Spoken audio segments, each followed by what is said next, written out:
What's up, everybody, and welcome to the very first episode of Meta Speak Weekly.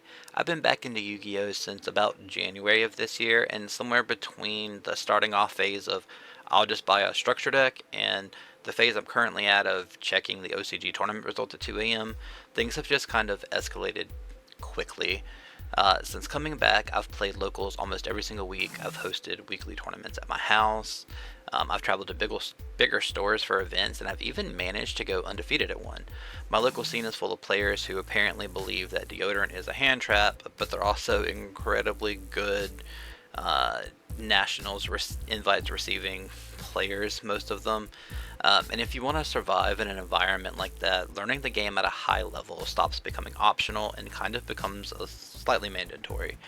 So I'm still nowhere near mastering Yu-Gi-Oh! Honestly, I don't think everybody ever will master this game, but I finally feel like I've learned enough to talk about the current format, discuss where I think the meta is headed, and hopefully have some good conversations along the way.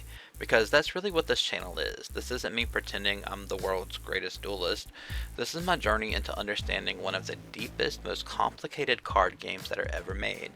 The weird, tiny interactions, the awkward rulings, the sequencing that doesn't match up to my foundation in Magic the Gathering, the decisions that wins games honestly before players even draw their first card. But the one thing that did surprise me almost immediately is that the game is nothing like what I remembered. In my head, I was walking back into Recess of 2003. You summon Blue Eyes, you set one, you pass. Instead, I walked into a room where someone summoned like 17 monsters, searched half their deck, built 5 interruptions, and then told me that I had to skip my next turn.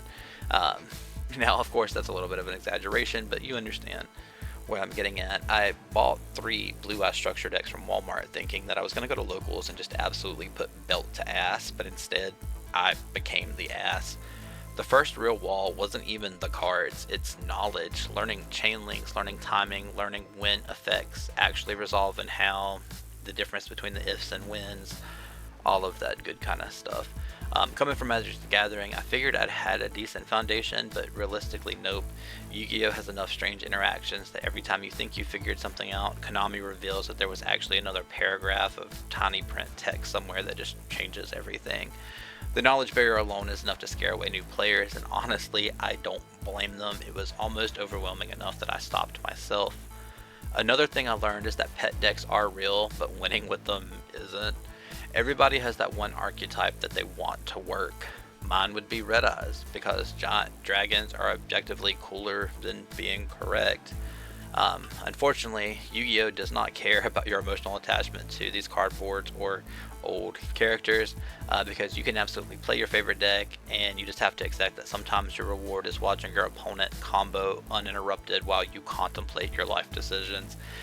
And with the current amount of hand traps running around, some games become non-games quickly if you're using some of those older power crept archetypes.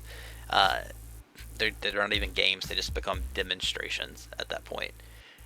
Speaking of emotional damage, let's talk about Draco Tail. I fell in love with this deck immediately.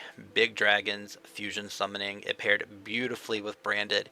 It took weeks to practice and learn all the triggers, the effects, the sequencing, the lines. I spent over $300 building it. I finally got good with it, and then 2 months later, the ban list looked at my deck and whispered ever so lovingly into my ear, "That's enough happiness," and sent it directly to the Shadow Realm. Every Yu-Gi-Oh player has that story. Mine just happened faster than I expected, I guessed. But the biggest thing that I've realized is that knowledge is the real currency in this game. You don't just build a deck, you study it, and then you study everybody else's deck, and then Konami releases another set, and then you do it again. Competitive Yu-Gi-Oh! Almost feels like taking a college course where the textbook just gets rewritten every month, and if you really want to stay ahead, you're watching OCG results, reading spoilers, learning cards that won't even exist here in our format for months. It's exhausting, but it is also kind of awesome, I can't lie. The good news though is that while pet decks aren't great, budget decks absolutely can be. I went undefeated at a Chaos Origins event playing Clown Crew Mitsurugi. The funny part, the deck is surprisingly affordable. For $30 you can buy a structure deck that contains a full meta Mitsurugi core as well as a meta Sky Striker core, and Sky Striker just went first place at North American World Championship qualifiers. And then the Clown Crew stuff itself is under 25 bucks. So for a card game, and especially a competitive card game, that's absolutely relatively inexpensive. But competitive Yu-Gi-Oh can absolutely get expensive. Some staples cost enough to qualify as a small financial decision themselves, and don't even get me started on the mixture of the two, like branded. Sure, the structure deck is inexpensive right up until you realize that, oh yeah, you need to spend another $270 on 3 cards. You need 2 Fallen of White Dragons and 1 Synchro Ecclesia. So thanks. I mean, that's hopeful, you know. But one trend I am happy to see though is some of the anime decks are becoming legitimate again. Rolad, unapologetically just Yugi slop, but really good Yugi slop. It's actually really good and annoying to deal with. You just got to deal with the mind shuffle. We can talk about that deck on a whole other video if you want. Beyond the Brave is going to give Dark Magician and Hero support. Chaos Origins gave us the Sacred Beast retrains, which is incredible. They're getting some stuff from the OCG that's going to be nasty. Sacred Beast can like search Illusion Gate, for example. It turns out that nostalgia is actually at its strongest when it comes in modern card design. So where does this leave us? Honestly, I'm having a blast. I've met great people. I've traveled to stores that otherwise I never would have really went to. I went to and won events I never thought I would have, but I've also been humbled way more times than I can count in this game. Yu-Gi-Oh is intimidating. It's absurdly complicated. Sometimes it's frustrating. Sometimes you'll spend 20 minutes watching your opponent perform like an interpretive dance with cardboard, pretty much.